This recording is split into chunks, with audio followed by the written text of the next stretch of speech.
Welcome to a new video from the Parts channel. Well, I'm going to make a short video, but that I find very interesting, answering a question that you have left me. Can a broken brake booster cause the engine to accelerate while idling? The answer is yes, but this would occur, above all, in engines that do not have a vacuum pump.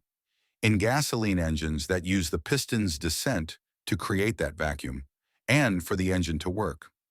Brake booster, for example, as is this case. This is the intake manifold.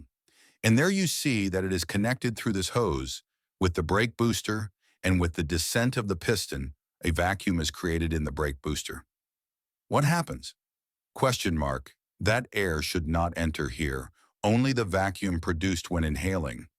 Then, if there is a problem in the brake booster, for example, with the valve that contains the atmospheric pressure, so that the vacuum, except when we press the brake pedal, or even the internal membrane, if it has a crack, or if the brake booster itself has some other problem and air is entering from the outside, then that vacuum is lost.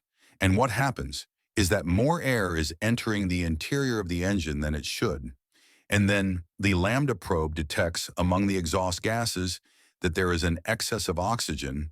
Then by detecting that there is a lean mixture, and to achieve the proper stoichiometric mixture, what the ECU does is inject more fuel. Therefore, you may notice that the engine accelerates. You may even notice the unstable idle in the engine, and it is for this reason. Well, here you have this short video. If it has been useful to you, then don't forget to give a like and subscribe to the channel.